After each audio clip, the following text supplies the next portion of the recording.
We all know Garrick Merrifield as the man who's always looking for his next wife, but this past week, Garrick was looking for something completely different, and that was his next jailhouse snack because he was arrested on November 24th around 4 p.m. And I think this is the first time that Garrick has ever been arrested in his life. And he spent about 24 hours in jail before he eventually bonded out the next day. Here's his mugshot, and one person actually sat down and watched his virtual court hearing. We can see him here in his orange jumpsuit. There's the deputy, there's the judge, and they said that they heard the judge tell Garrick that he is not allowed to go back to his house. There was an order of protection put in place against him, and Lorraine is allowed to go back to the house.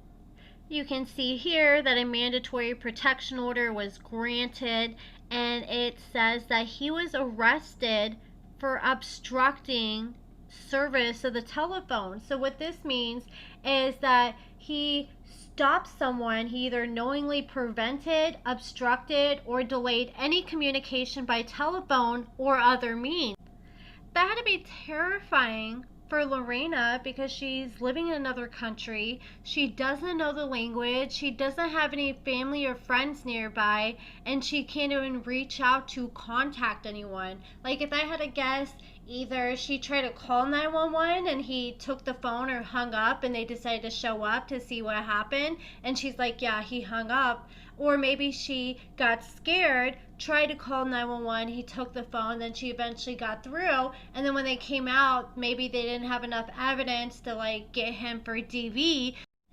So they tried to get him on whatever they could, and they could get him for obstruction of telephone because it sounds like they had some kind of evidence of that. And they took him in. They feared for Lorraine's safety enough to put an order of protection in place. And what I find interesting is Garrick has completely scrubbed Lorraine completely off his social media, and so has Danielle.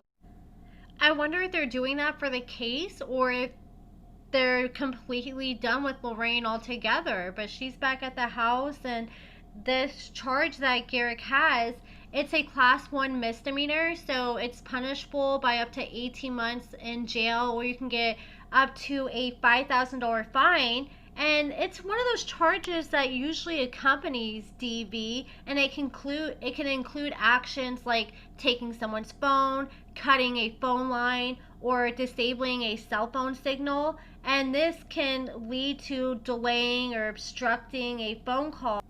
I want to be shocked if this is the kind of stuff he's been putting Danielle through all these years. You know, there's multiple times she said they almost divorced, but they ended up not doing it. And then he just wasn't able to get away with this BS with Lorraine. And Lorraine did make a few posts. She posted this picture holding her and Garrick's baby.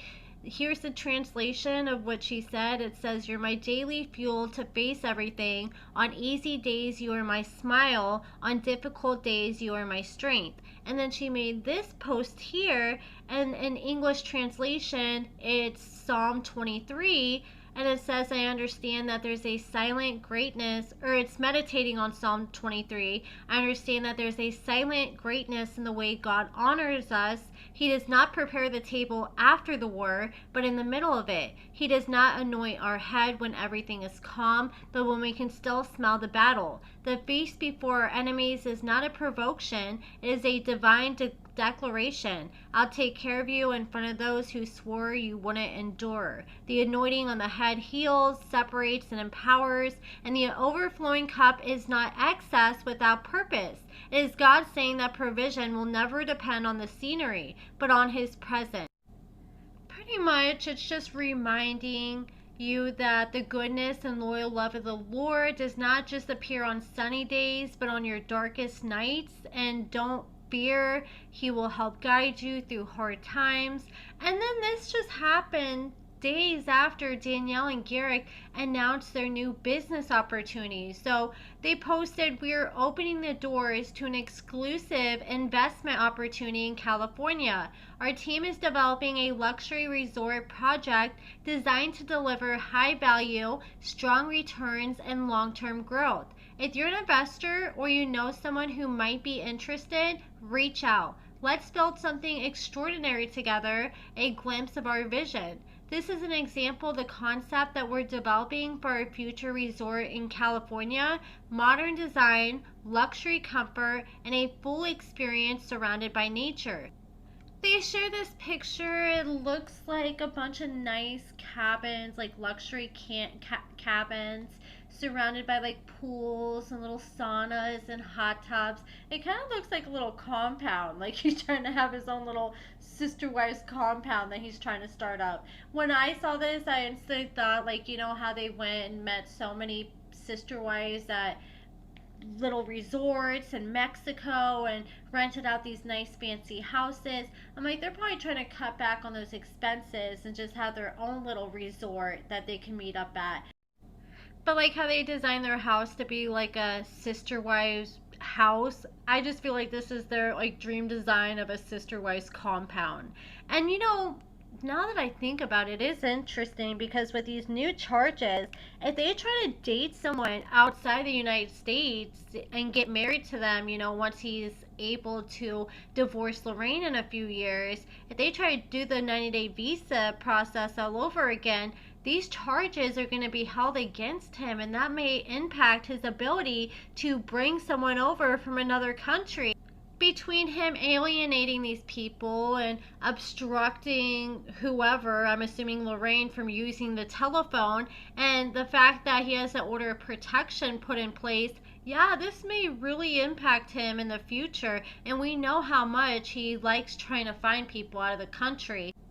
I wonder how things are going to work if they end up not getting back together and if they choose to get divorced.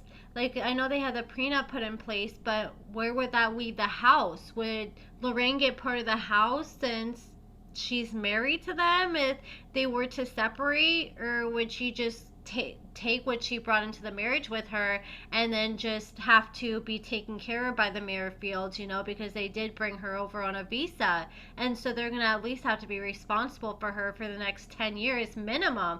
But if they got to that point, I bet she would probably end up going back to where she's from so she could be near her family. But that's it for this video, guys. I wonder if TLC is going to be filming this for season 7. I'm sure they will. But let me know what you guys think about all this in the comments below, and thank you guys so much for watching.